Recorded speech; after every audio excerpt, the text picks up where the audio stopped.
Today we have Juno Moro, which is a big friend of mine. Thank you so much for being here, Juno, for Camera Clara. And also a great photographer from New York City that is known for the vibrant colors and her street photography work.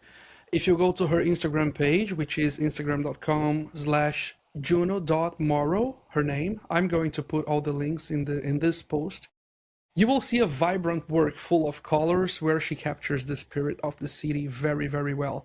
We already talked before. She is an advocate for colors. She doesn't like shooting too much black and white. And last week, we met in the city for a photo walk and an event called Beers and Camera. And she showed me a new camera that she got, which is the Ricoh GR IV. And then when we were talking, I was like, Juno, what do you think about, given your experience with street photography in New York and the Ricoh GR4 being a very good camera with the street photography mindset, with the street photography in mind, what do you think about coming on the streaming and talking about what you like and what you don't like about this camera? If you regret buying, if you did not regret buying, so talk about the camera. Welcome, Juno, and thanks for joining our episode. Our streaming that's going to turn out into a post. We're still figuring out the Substack thing, but again, photography is all about community. It's all about making friends, and Juno is a friend that I made with the photography. And now she brought the Ricoh GR4, which is right there. Yeah, it's small. I like it. Yeah. It Thanks has for fixed having me. lens, right? You cannot change the lens. It has fixed lens. Yeah, it's fixed lens. Yeah, it's fixed to 18.3 millimeter lens for APS-C. So it's 20, I can't math, 27.5-ish equivalent Mega. on full frame. And how many megapixels the sensor has? It's 25.7 megapixels, which is like slightly more than the previous model, which was the GR3. Mm-hmm.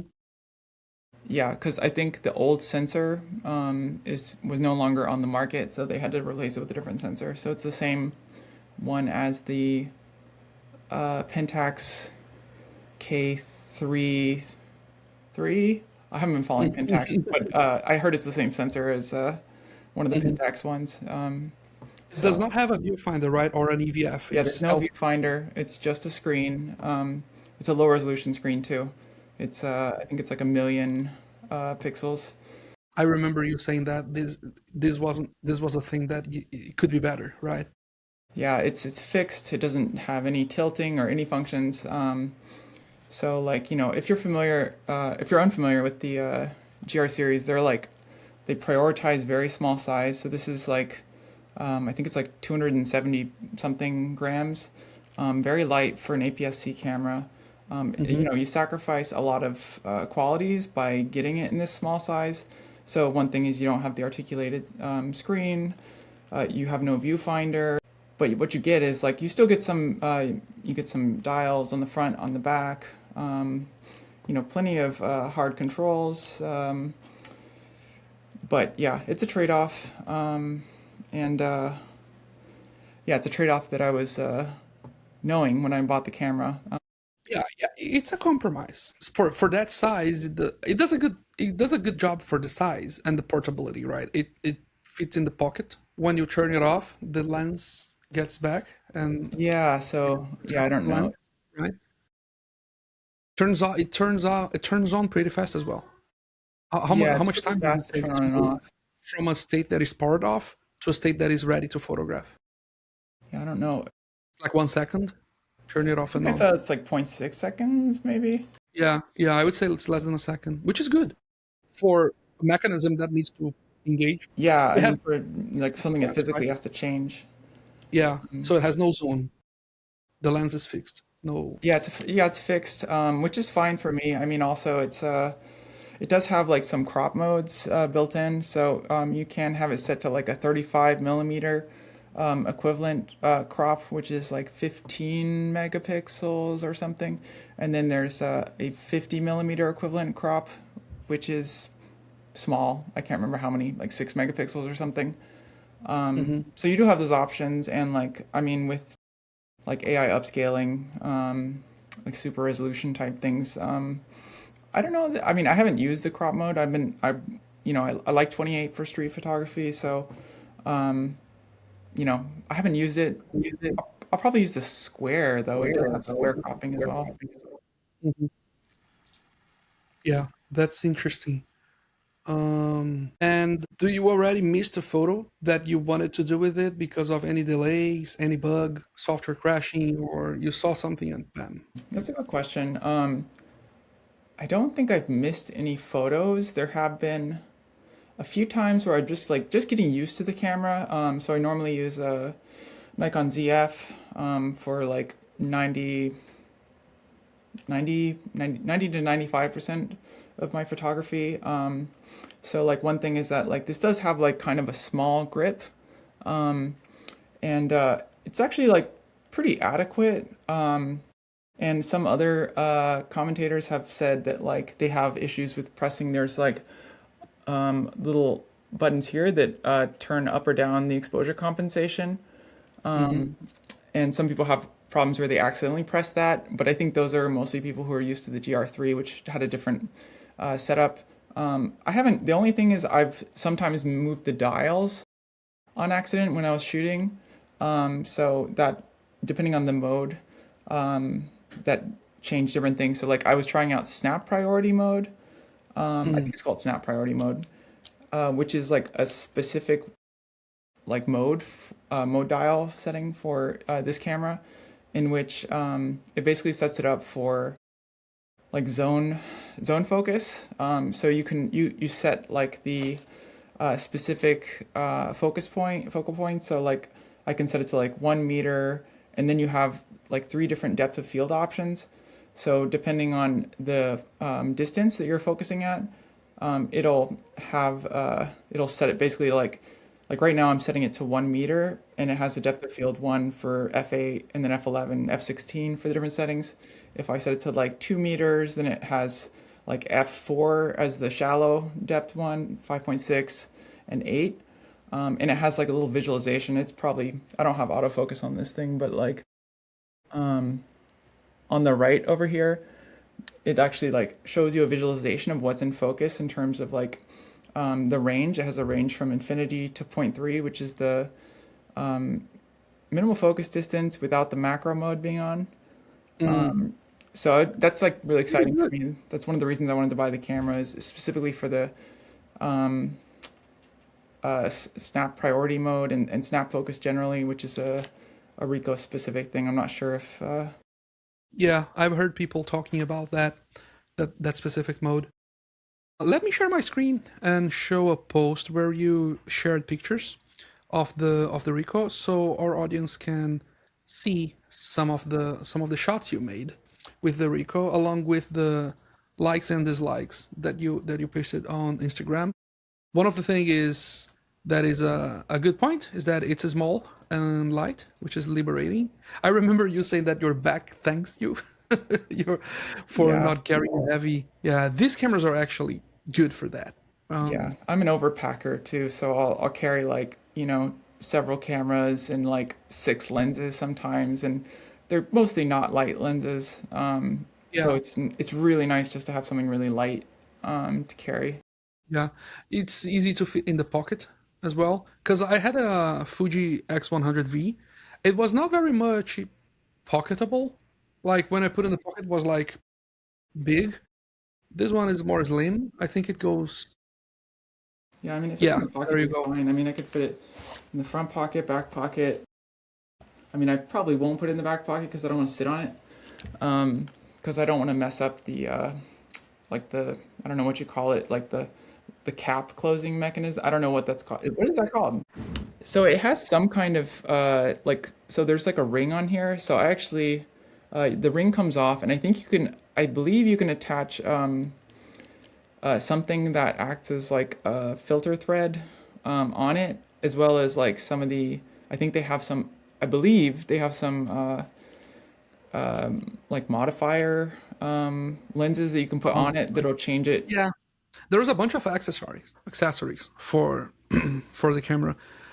This photo that I'm showing, did you change the colors in post, or is this a JPEG out of the camera? Did you So actually I shoot? always shoot raw. So I follow the same process as the photos that I do from my ZF. So I mean, I mean, so I applied curves. I applied all kinds of Hmm. different color shifts for it. They're not like extreme or anything, but like it's just like normal for my workflow. So, um, Hmm.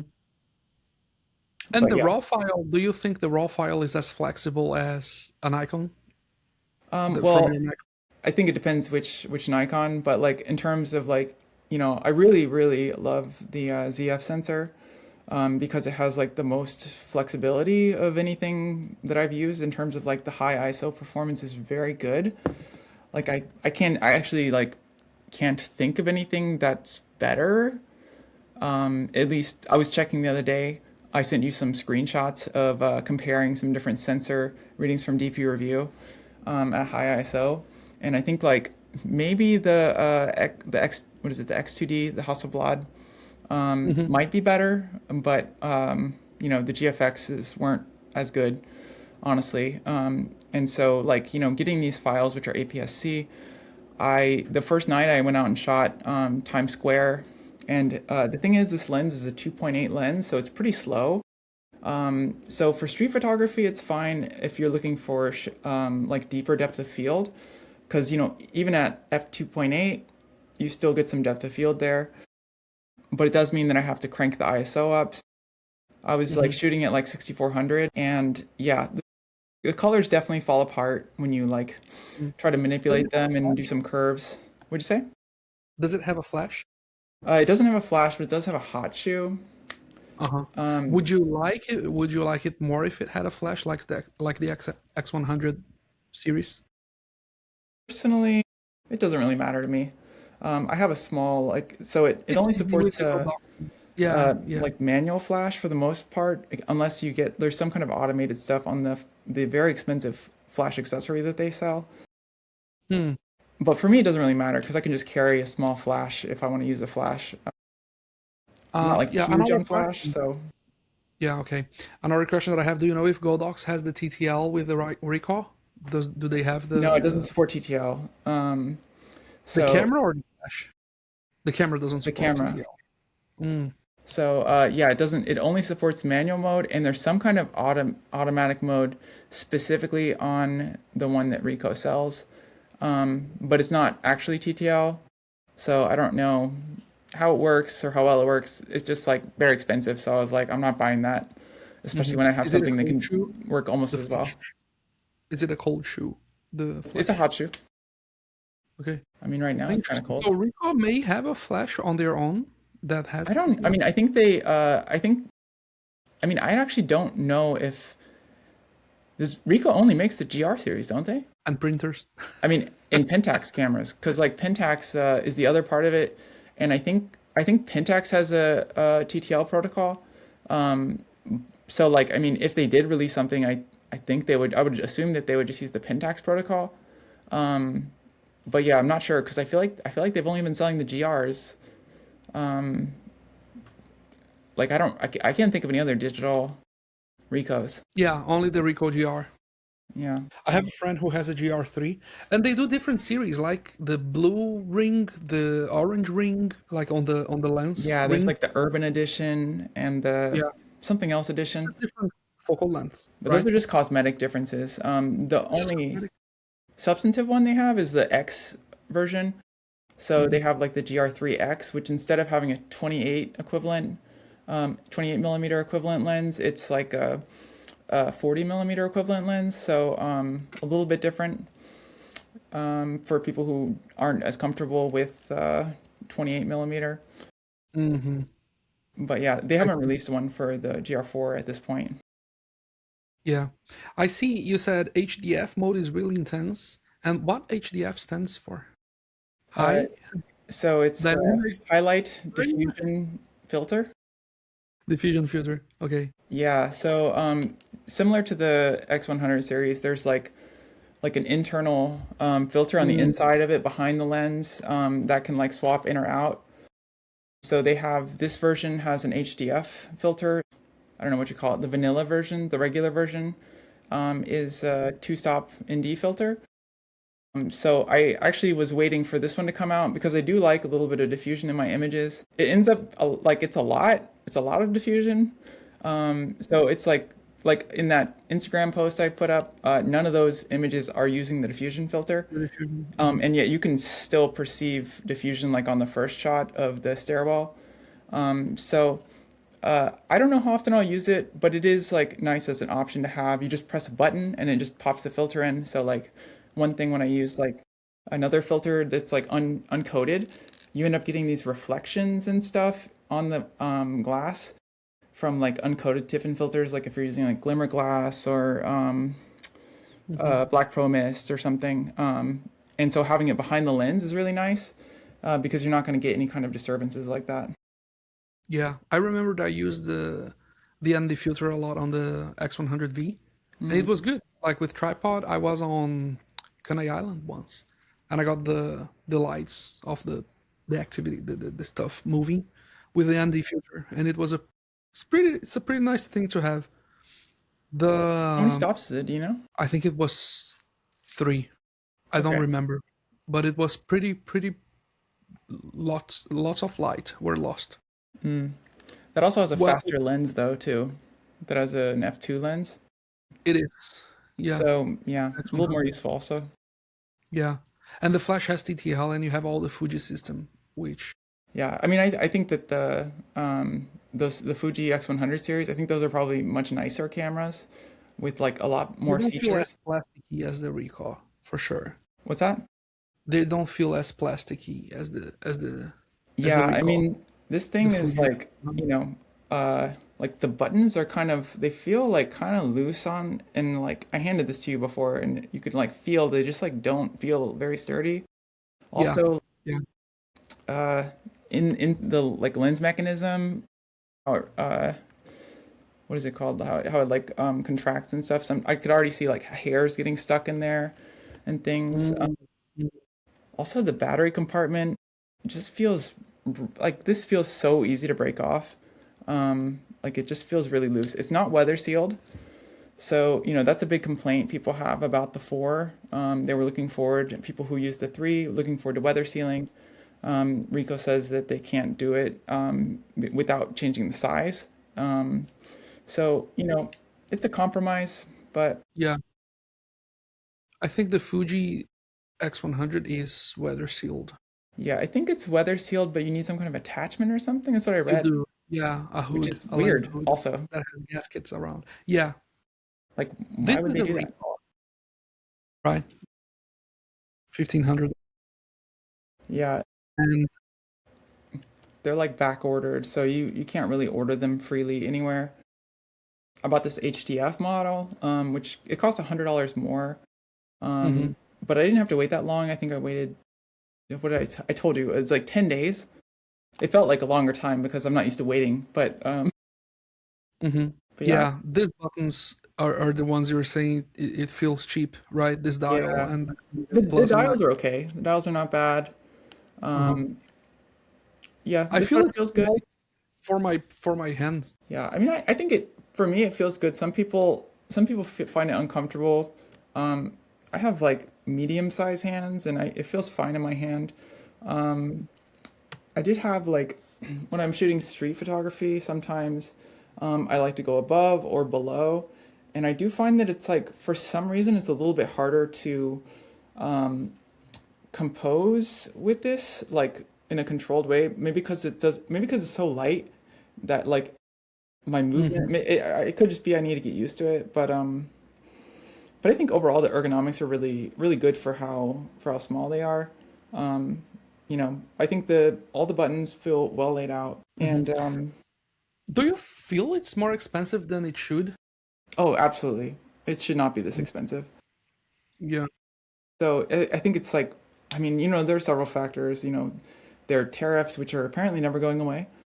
Hmm. There are the fact that like there are no competitors on the market. Like, I mean, what was it? There was the Fujifilm one that came out like what 10 or 15 years ago. What was that Hmm. one? The SF10? It had a 28 equivalent. I can't remember the name exactly, but there's also the Nikon Coolpix A, Uh-huh. which And even on the used market, the Coolpix A came out like 12, 13 years ago, and it's selling for like $1,000, which is like Uh-huh. insane Yeah. used. Yeah. So like, because there's no competition for this thing, like, I feel like the X100 series is not actually competition for this because you can't fit that in your pocket. Like it just won't happen. Yes. Yes. You know, there is, and I have here, right here with me. I'm going to open the B&H page of this camera, which I think it doesn't sell anymore. I mean, of course it doesn't sell anymore, but it's the Canon EOS M. Hmm. I have it right here in my hands. It has 18 megapixel sensor, detachable lenses. So as you can see here, you can remove the lens, right? And $600 with a system. I mean, body only. No, with 1855. With this, like looks like this. I have that in my hands. Yeah. That's an interesting little thing. I think that the Ricoh costing the triple of that, and the subsequent one is the EOS 3, which I also have here. I just don't have the lenses for them. Like, and when I saw your Ricoh, I was like, I think I'm gonna buy a little lens for that Canon and treat it as a, because I can put a pancake lens here. Do you just have the bodies? I sold the lenses. You sold the lenses, They but can, not the camera? yeah, and they can be used as webcams as well. I think I one mean, of you them have to even make your own has aperture at this point. a mini HDMI port. Yeah, they have an. How are the IOs on the Ricoh? What outputs it Uh, has? what IOs? I mean, there's the only thing is USB, and I don't know if you can connect it for video or anything. I mean, I would not buy this for video. It is definitely not a camera for video. Hmm. So it's photo only. It does have USB charging, which is nice because Hmm. the battery life is not good. It's better than the last model. I think it's rated at 250 shots, Hmm. the CIPA rating, Yeah. which you're going to get more than that generally, but it's not great. Hmm. I think the And the there is the Canon EOS M3 also, which is this one, which I also have used by $600. Image stabilization. I mean, not as modern as the new ones, but the screen does that. yeah, yeah. I wonder how much that weighs. It's Yeah. nice to have also like. Do you ever use camera size? And this one is 24 megapixels. I think I'm gonna buy a lens for this thing here and get this back in my backpack. In fact, It's probably pretty remember when cheap I too. told you I was going to Brazil and I was afraid of bringing the Leica Q2 because it could get stolen? This is the solution. I'm gonna get a lens for this, and this is what I'm bringing to Brazil in There you go. March. Yeah, Problem solved. problem solved. Yeah. And I'm pretty sure I can find because one of the lenses is a pancake. Mhm. It is this pancake here. Like if you buy the kit, comes with a 22 millimeters And lens, that must f2. be APS-C if it's an 18 to something for the kit I lens. think it's APS-C. Yeah, APS-C. Digic 5. ISO 100 to 12,000. Yeah, I'm curious about the image quality. Do you know when those came out? These came out probably in 2016. 2016. So it's actually newer than the Ricoh competition. So yeah, I mean Fujifilm also has the what is it, the XM5, Hmm. and that's like only a little bit Yeah, bigger. yeah. I So would this, put these EOS M's on the Sony Alpha A6100 category. yeah, You know. I've looked at some of these other cameras. I think part of it is this is like a huge hype camera. Like it's just like people like to talk about it, Yeah. and it's just trendy. So ultimately, it's marketing is probably why I bought it. But it because it does have like it's like street photography specific features, and like it has the built-in lens, and like it just like I used to have the Sony RX1 R2, which is like the fixed 35 millimeter Sony full frame camera, Hmm. and it was like in terms of like the overall silhouette, it wasn't that much bigger, but with the lens, the lens was just like really big. And so like Hmm. I didn't want to I could put it into a coat pocket, but like I didn't want to put it into my pocket, especially because it was expensive. So like, I just didn't feel comfortable doing that without some kind of protection. And granted, this is still $1,600. It's too expensive. But, Yeah, you know, but I think the form factor is the big advantage. The fact you put it in the pocket, and this is body only. If you put a lens, it gets bigger. yeah. So, that's the thing. And also, yeah, I will say the IBIS is really good in this. I think it's rated at 8 stops, and I can handhold to like I think the longest I've done is like 5 seconds, but that's like not repeatable. Like I can do like maybe a second if I'm like really stabilizing myself, and I can do that consistently. Um, but it's pretty good. I think it might be better than my ZF. I'm not sure though. It's Interesting. comparable at least. How about the battery? Because LCD only cameras, my main concern is the battery. Because you turn it on, the LCD is on, and LCD is a screen, and screens always drain batteries. Yeah, I mean it How was the battery definitely. life? Yeah, I mean so far I've just been carrying a battery pack and then just charging it through USB. I only have one battery right now. Hmm. So two more are supposed to come in the next few days. So hopefully that'll be nicer to be able to have also a charger because like it doesn't come with a charger even. It only comes with a cable. Like, I guess they say they're trying to eliminate e-waste or whatever, but it's Hmm. easier for them to not pay Look for at it. that! I found an SD card on my. Oh, ooh, what's on it? Let's see. Yeah, yeah, this thing takes a micro SD, which a lot of people hate, but I don't really mind. It doesn't bother me at all. Hmm. I think the camera also looks really nice, in my opinion. It does. It's Yeah, very charming for sure. yeah, it's a nice little sleek Yeah, camera, and it that looks SD card didn't it looks need. very similar to the 35 millimeter ones that they used to make. So they used to make these are originally film cameras, the GR series, and they had a viewfinder, and they look very similar. Those are Yeah, cute. They're also very expensive on the used market. yeah, they are. Let me tell you, the Leica M battery is horrible. Horrible. Really? Battery lasts like 2 hours. On that Saturday, I had two batteries, both of them 100%, and it's not because of the cold, because they were inside my pockets with a hand Yeah. warmer. And when I got to the event, one battery was already gone. Was it I mean, you were using the EVF, right? Not that much, not that No? much. But the batteries on the, I don't know if it is because both of the batteries I have are used, because I bought the camera used, and then I Hmm. bought a used battery on eBay. And I know they're really expensive. They are like $300. It's Yeah, crazy. they're crazy. Because it comes with like a bottom plate too, right? And is the on the M10R? No, no, No? that one doesn't. No, that's for the M11, yes, but Oh, the for the M11. Okay. Okay. M10, So no. Yeah, I them guess the them 10. M11 ones are probably even more expensive. Yeah, Oh my God, Leica is just crazy. yeah, no, it's crazy. And even the Godox, like the Godox Flash, they are all like $98, but the Leica is 112. It's like Yeah. $10 more, whatever. Yeah. I mean the Sony ones are more too for the Godox ones because they use a proprietary flash hot shoe. Hmm. So, I don't know if it's the same. Is it a standard one, the Leica one, The or like? TTL, no, it's like a proprietary. All the TTL Mm, protocols are proprietary, I think. well, I mean, not the protocol, but just the mounting, like Pins? the shape of the hot shoe. Oh, wow.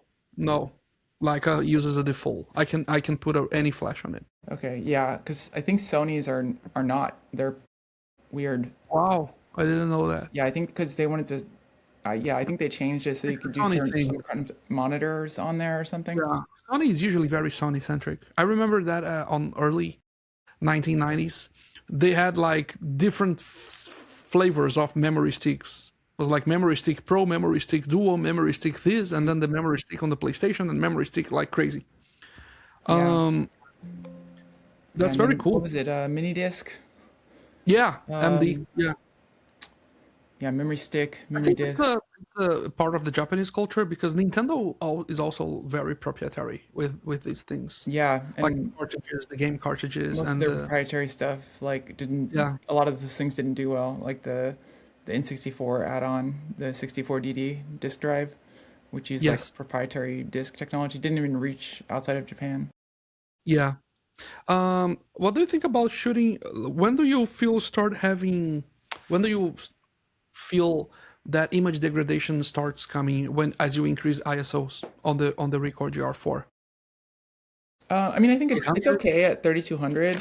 So like when you use it above that, I mean, like in terms of noise performance, it looks like maybe only like one stop worse than my ZF, but I can use the ZF much higher. Also, it has baked in noise reduction in the RAWs. In So the raw? like, yeah, in the Interesting. RAW files. So you can't turn it off, is what I've heard. So like if you use Lightroom AI denoising, it does not work as well because it's already been affected. So like if I can use I can if I do ISO like 100,000 or whatever on my ZF, AI denoise will clean it up really clean.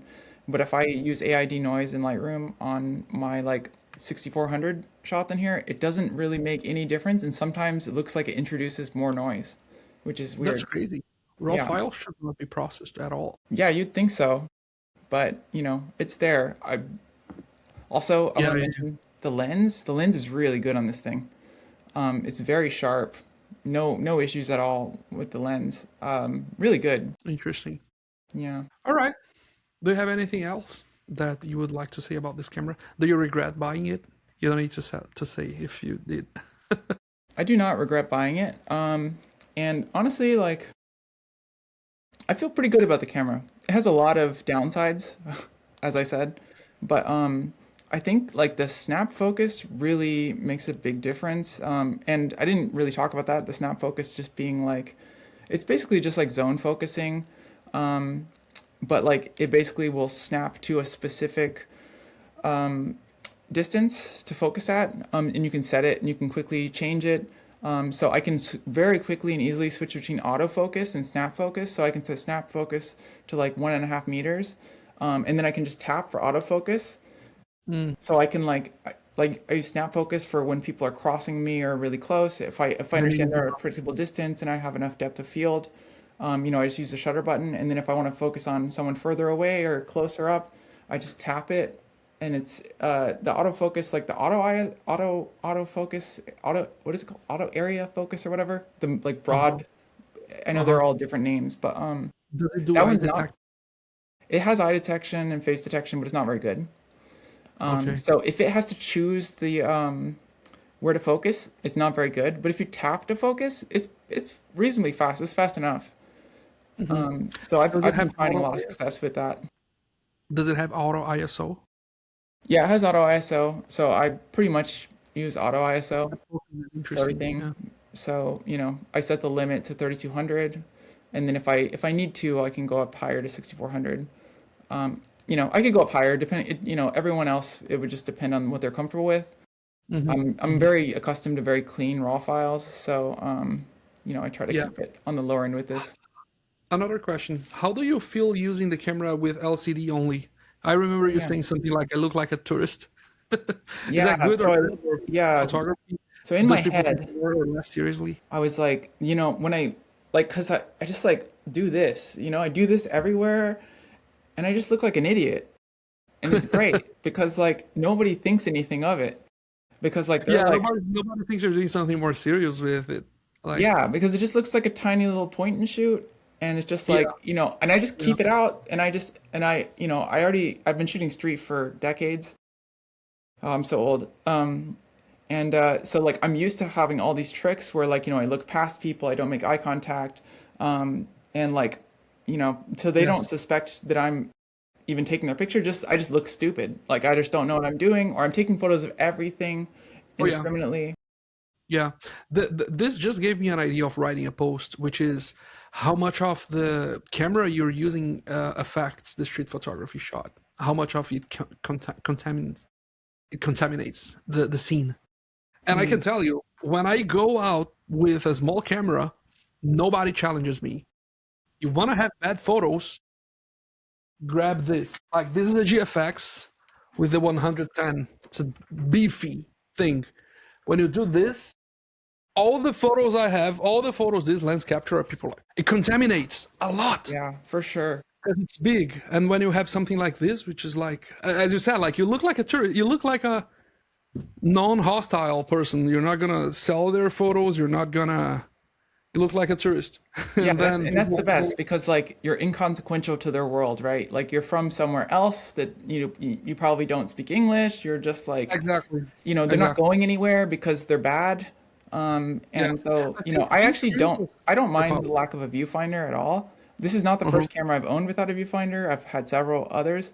And on my ZF, I try to always use the viewfinder because I like to really put effort into the composition. But like that doesn't bother me at all for this. I Yeah, see it as an advantage. yeah. It's the same thing when I use the DJI Osmo Hmm. to take pictures because I use this for as a photo camera as well. Well, Like, interesting. I and didn't then know I you go on use the it for city, photos. and I really look like a tourist. And I just press the button, and it has a 1 inch sensor. It's a little smaller than APS-C, Hmm. but this is 100% tourist thing, right?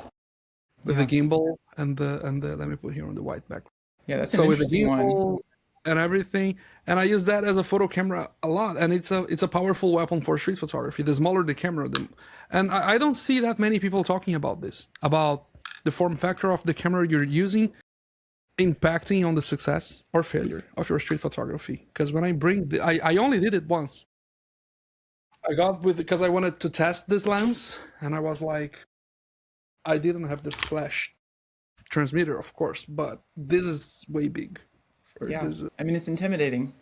People see it and they it take is, it and people seriously. They're people like, this think, is someone who's working with intention. yeah, people feel they are more important than they what they people feel they are more important than they are actually are, Yeah. and they think you're like a paparazzi or something like that. And like, dude, no. Yeah. Yeah. I don't know So what happened in our culture where we think that everyone with the camera is like committing a crime or doing something invasive or something. yeah, yeah, and meanwhile they give Mark Zuckerberg all their data, and Yeah, yeah, and take my data. don't let fellow street photographers do their thing. I wrote a post here in Clamor Colorado once talking about the rights that you have when photographing at the street, the do's, the good and bad things, the safe things, and everything. I'm also going to put the post in here, and I think that's it. I don't want this to be too big, too long. We are 40 minutes in, and I am going to post this. Uh, we have 3 people watching us now, but the bigger value of this is the post that comes after with the image. So I'll ask you to not leave the call when we end the streaming because the platform we're using is going to upload all the videos. I mean, all the videos, your video and my video in full resolution. So, and then after it exports something that I embed on the post. And if you want to take a picture to create the thumbnail, let's create the thumbnail. You see, it's fast and it's silent. The shutter is silent. Yeah, yeah, it's a Oh, leaf shutter. right. Lift It's shutter. very Cool. quiet. Interesting. Interesting. You probably Yeah, didn't it's hear that just at like, all. yeah, Here's the microphone. You hear that? yeah. Yeah, that's Interesting. like Does it right up have to it. different shutter modes like electronic shutter, It does have an leaf shutter? electronic shutter. I haven't used it because it's so quiet. That's the only reason I would use the electronic shutter. It does allow faster shutter speeds, but I don't really need it. It's a slow lens. Mm-hmm. All right, that's great. Thanks a lot for participating, and the post is coming soon. And thanks for the people who are watching us live. This content here will have way greater reach when the post comes out and it's delivered to people's mailboxes. We could have more people watching us if I had Substack delivering this to the emails of the subscribed ones, but I don't like doing that because it lasts 40 minutes, maximum 1 hour, and then when people receive the email and click on the link, the live stream is already Yeah. has already ended. So that's why I don't deliver via email, which is Substack's main way of reaching audiences. But when the post comes in with a post produced thing, then we'll have more people. So thanks a lot for the 3 people, 4 people now, Renato, Presto, and Douglas, that are watching us. And post is about to come soon. In this live streaming, we talked about the new Ricoh. Is it new? I Announcements? mean, this particular model, the HDF, just came out. Like it just started shipping a few weeks ago. Yeah, so I can say it's new. The Ricoh GR IV, which is a street photography beast, very discreet, very silent. You look like a tourist, so you don't scare people. You can capture great street photography moments. And that's it. Thanks for joining and have a good one. Bye bye. Thanks, everyone. Thanks for having me.